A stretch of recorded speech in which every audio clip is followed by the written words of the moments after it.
আসসালামু আলাইকুম প্রিয় দর্শক,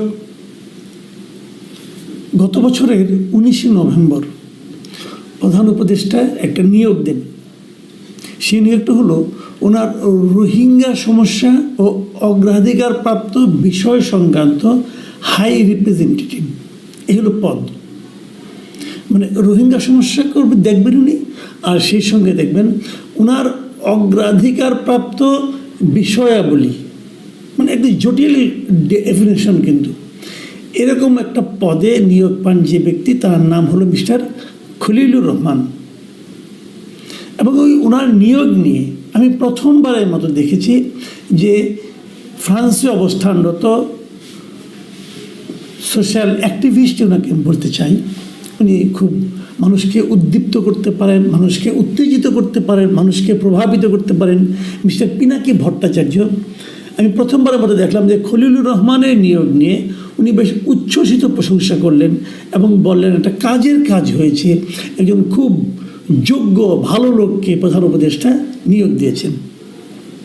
পরে নানা জায়গায় শুনেছি এই নিয়োগের পিছনে ওনারও নাকি প্রভাব ছিল, উনিও নাকি সরকারকে নানাভাবে প্রভাবিত করে এই ভদ্রলোককে এই গুরুত্বপূর্ণ পদে নিয়োগ দিয়েছেন। এবং তারপর খলিলুর রহমান কী করেছেন না করেছেন এগুলি নিয়ে নানা ধরনের কথা আছে, প্রশংসা আছে, সমালোচনা আছে, বিতর্ক আছে, সন্দেহ আছে। এক একজন এক এক কথা বলেছেন। সেই সমস্ত বিষয় যেহেতু অমীমাংসিত, কাজে সেগুলো নিয়ে আমি আর ওভাবে কোনো আলোচনা করতে চাই না। আমি যে কথাটা বলতে চাই সেটা হলো ওনাকে সর্বশেষ যে পদে নিয়োগ দেওয়া হয়েছে সেই পদটা হলো, মানে দুদিন আগের কথা বলছি, ওনাকে আগের ওই পদের পাশাপাশি আরও একটা গুরুত্বপূর্ণ পদে নিয়োগ দেওয়া হয়েছে। সেই পদটা হলো জাতীয় নিরাপত্তা উপদেষ্টা।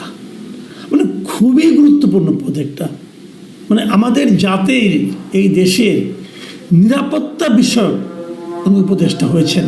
কেবল তাই নয়, গত বুধবার মানে 9 তারিখে সরকার কর্তৃক জারিকৃত যে প্রজ্ঞাপন, সেখানে একথাও বলা হয়েছে যে খলিলুর রহমান সাহেব জাতীয় নিরাপত্তা উপদেষ্টার পাশাপাশি প্রধান উপদেষ্টা ডক্টর মোহাম্মদ ইউনূসকে প্রতিরক্ষা মন্ত্রণালয় সংক্রান্ত দায়িত্ব পালনেও সাহায্য করবেন।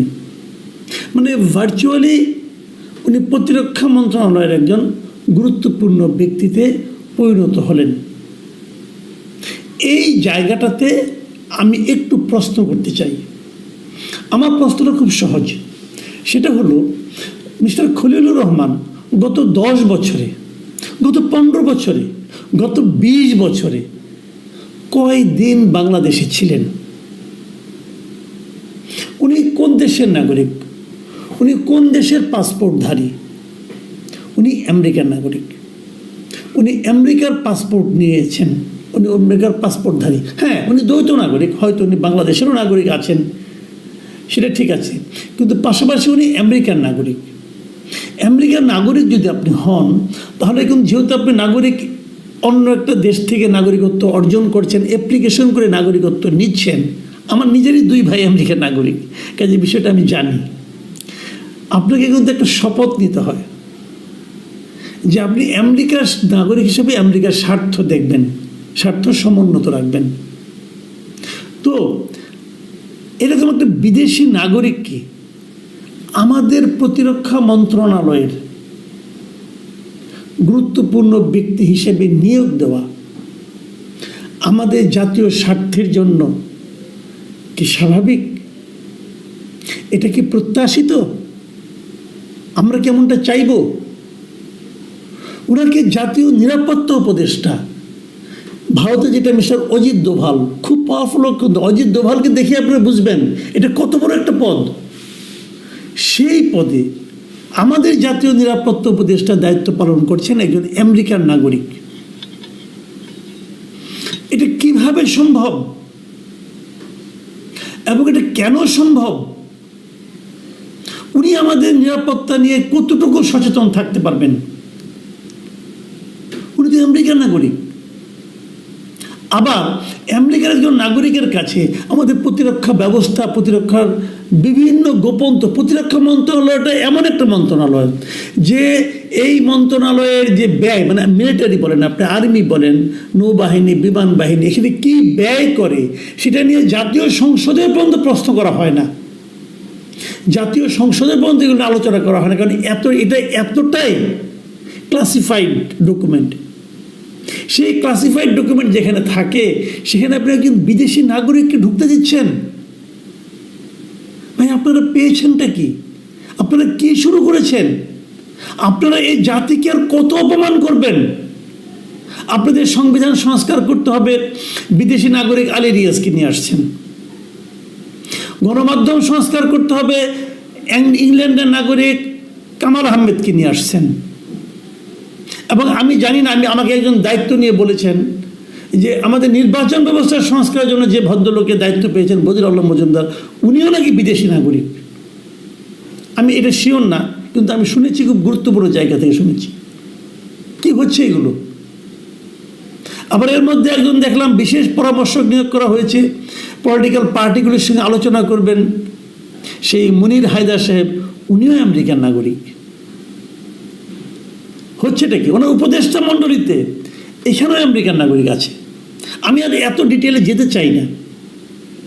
প্রধান উপদেষ্টাও দ্বৈত নাগরিক কিনা জানি না, বলতে পারবো না। তো আমরা কিন্তু এতদিন দীর্ঘদিন ধরে বলে আসছিলাম যে আমরা ভারতের অনেক লোক আমাদের দেশে আছে, তারাই নাকি সব কিছু নিয়ন্ত্রণ করে। আমরা এটাকে প্রতিবাদ করেছি, আমরা বলেছি এটা হওয়া উচিত না। বিদেশের একটা দেশের লোক আমাদের এখানে কেন আসবে? অথবা বিদেশের স্বার্থ যারা সংরক্ষণ করে তারা আমাদের দেশের গুরুত্বপূর্ণ দায়িত্বে কেন থাকবে বলেছি। তো এখন আমি কি বলবো? আমাদের জাতীয় নিরাপত্তা উপদেষ্টা আমেরিকান নাগরিক রে ভাই। এই ভদ্রলোককে নিয়ে প্রথম আমি শুনেছি, আমাদের একজন প্রখ্যাত সাংবাদিক আছেন মিস্টার আরশাদ মাহমুদ, ওনার ফেসবুকে একটা লেখা নিয়ে উনি বিশাল লেখা লিখেছেন এই মিস্টার খলিলুর রহমান সম্পর্কে। এবং ওখানে উনি বর্ণনা করেছেন 2001 সালে উনি কীভাবে দেশে আসলেন। তখন লতিফুর রহমানের উনি ঘনিষ্ঠ আত্মীয় হিসেবে লতিফুর রহমান তাকে নিয়ে আসলেন।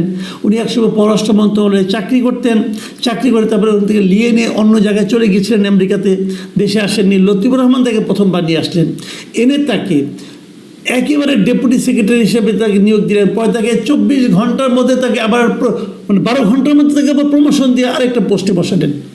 তারপরে ওনার পিএইচ হিসেবে কাজ করলেন। তখন থেকে এই প্রশাসনের একজন নারী কর্মকর্তার মৃত্যুর সঙ্গে কীভাবে স্ক্যান্ডাল উনি জড়িয়ে গেলেন সেগুলো নিয়ে আরশাদ মাহমুদ সাহেব অনেক কথা লিখেছেন। পরবর্তী সময়ে আরশাদ মাহমুদ সাহেব আমার সঙ্গে একটা টক শোতেও এই একই অভিযোগ উনি করেছেন যে এই ধরনের একজন সন্দেহভাজন লোককে এই সরকার গুরুত্বপূর্ণ পদে কেন বসিয়েছে। সেটাও আজকে প্রায় 1 সপ্তাহের মতো হয়ে গেছে। এ নিয়ে কেউ কোনো প্রতিবাদ করেনি, না আরশাদ মাহমুদের ওই ফেসবুকে, না আমার এই টকশোতে। তার মানে আমরা ধরে নিতে পারি এই ঘটনাটা আসলে সত্য।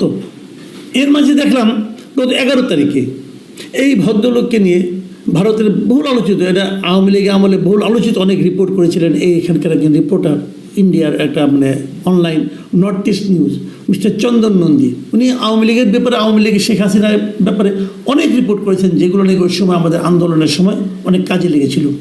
তিনি একটা রিপোর্ট করেছেন যে Bangladesh NSA, national security adviser scandal, Khalilur Rahman was mixed up with a woman murdered by her husband in Dhaka in 2001, যে কথা একটু আগে আমি বললাম। উনিও রিপোর্ট করেছেন, সেখানে উনি ওই মহিলার, ওই ভদ্রলোকের, ওই মহিলা যিনি হাজব্যান্ড ছিলেন, যিনি নিজেও আত্মহত্যা করেছিলেন, তাদের আত্মীয় স্বজনের বরাত দিয়ে খলিলুর রহমান সাহেবকে একভাবে চিহ্নিত করেছেন।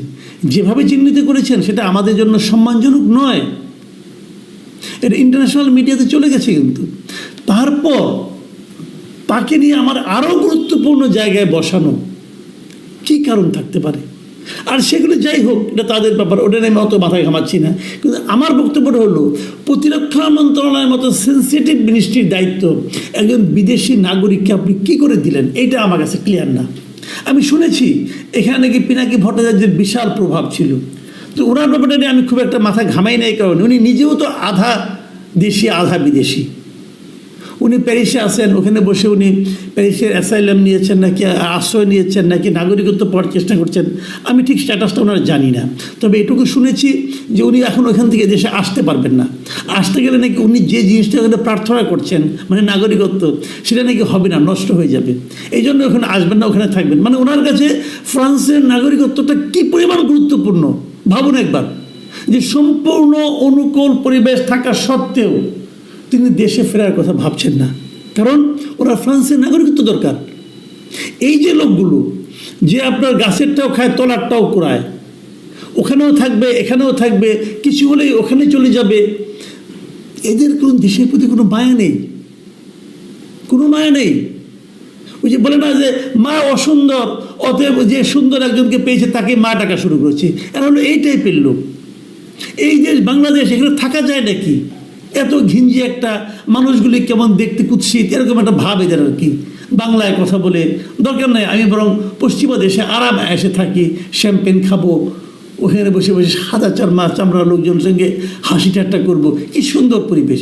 এখন ওই মানসিকতার লোক নিজের বাঁকেরা কুৎসিত মনে করে বিদেশে পড়ে থাকে। এরা বলতে পারতো আগে যে হাসিনারা বলে আমরা কথা বলতে পারি না, অতএব আমরা দেশে আসবো না। এখন তো আর কোনো সমস্যা নাই, ওইখানে বসে বসে বিভিন্ন লোককে ব্ল্যাকমেল করে তাদের দ্বারা তারা কাজ আদায় করে নেয়। এইটাই আমরা দেখছি। তা নাহলে খলিলুর রহমানের মতো লোক এত বড় পদে কী করে যায় এবং একের পর এক প্রমোশন পায় এবং প্রতিরক্ষা মন্ত্রণালয়ের মতো সেন্সিটিভ মিনিস্ট্রির দায়িত্ব তাকে দেওয়া হয়, আমি বুঝে উঠতে পারি না। প্রিয় দর্শক, আমি মনে করি এ নিয়ে সরকারের একটু বিবেচনা করা উচিত। আমি সরকার প্রধানকে বলবো, আপনি এই কাজটা ঠিক করেননি। প্রথমত আপনি দ্বৈত নাগরিকত্ব যারা পেয়েছে তাদেরকে দেশে এনেও ঠিক করেননি। দ্বিতীয়ত, যদি এনেও থাকেন তাদেরকে ছোটোখাটো দায়িত্ব দেন, এরকম সেন্সিটিভ মিনিস্ট্রিতে দিয়ে আপনি একটা মহা অন্যায় করেছেন এবং আমি নিশ্চিত এই জন্য আপনাকে পরবর্তী সময়ে সমালোচনার মুখে পড়তে হবে এবং আপনাকে জবাবদিহি করতে হবে এবং আপনি এটা জবাব দিতে পারবেন না। কোনো লজিক আপনাকে জবাব দিতে দেবেন, আপনি পারবেন না। আপনি কী বলবেন ভাই? দেশের প্রতি দায়িত্বহীন ব্যক্তিরাই কেবল এই ধরনের কাজ করতে পারে। প্রিয় দর্শক, এখন এ পর্যন্তই। আল্লাহ হাফেজ।